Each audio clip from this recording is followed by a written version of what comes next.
video, what we'll discuss is wide open throttle, how to tune for maximum horsepower, and we can do some tuning as far as the acceleration of first gear at the drag strip or acceleration in first gear on a road racing course. What we'll do is we'll go ahead and use third gear for our test for the drag strip and the road race start. What this will do is third gear on this dyno, the 225 unit, will get pretty close to what simulating first gear might be.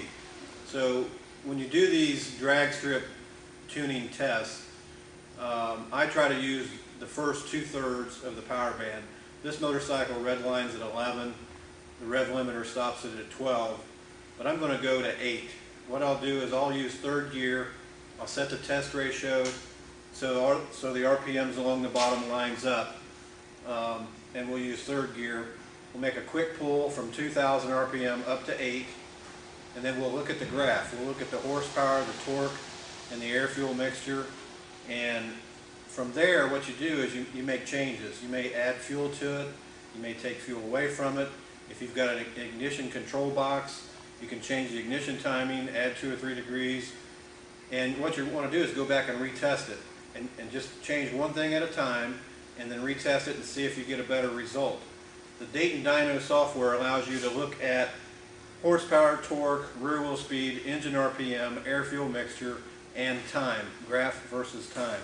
So if you have a 3-second test, you work on the motorcycle and you do another test and it's 2.8 seconds, you know the motorcycle just accelerated harder than it did before, so that's a good thing.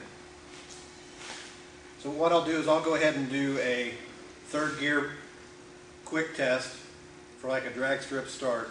This will simulate a first gear test at the drag strip or a roll on from first gear. So let's go ahead and do that.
Okay, we have a baseline run now.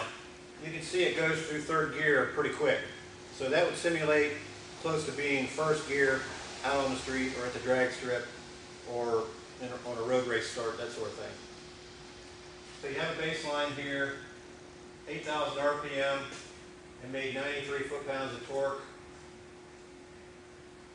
made 142 horsepower, and the air-fuel was 13.05. Now there's a couple dips in here. At 7,000, it's close to 14, and early on around 4,000, all those numbers are a little bit lean, around 15 to 1.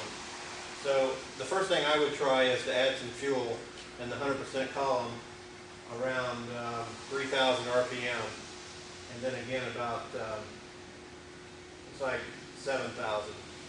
And what that should do is that should make the horsepower go up, or it should make the rate of acceleration go down.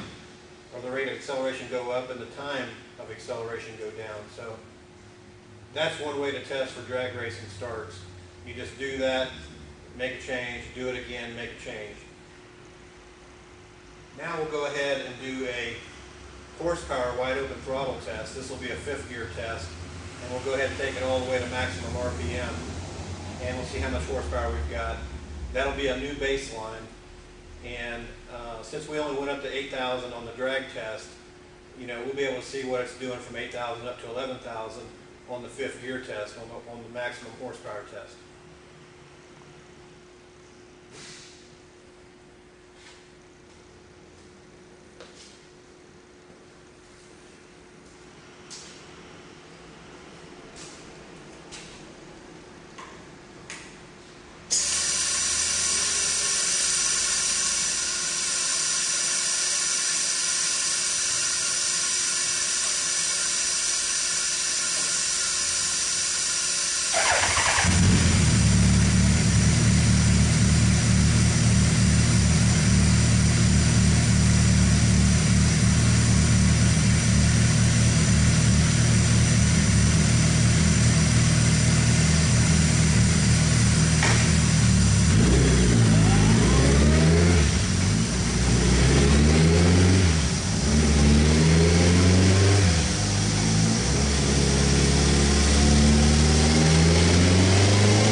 Okay, let's take a look and see what kind of numbers we come up with on this pull. Got 175.6 at 10.3 on the horsepower, 98.5 at 8,000 on the torque. So the air fuel is 12.2 above, let's say 8,000 RPM and up. So it might be a little rich at this point. The humidity is 72%. So those two things don't like each other very well. Sometimes they'll hurt the horsepower numbers on the dyno. This bike normally makes 2 or 3 more horsepower than that when the humidity is not so high. And because it's a little rich, it kind of makes sense at this point. So don't be surprised when you see dynos that are 2 or 3, 4, 5 horsepower off from one location to the country to the other, or even down the street, because there's a lot of variables, and I don't think that a lot of people are aware of some of this. So hope this video has been somewhat informative, and I hope it's been a little bit of fun. I know it's been fun for me. And if you should have any questions about the Dayton Dyno products, feel free to call. My name is Mike Nelson. My number is 937-266-3142. Thanks for watching. Bye.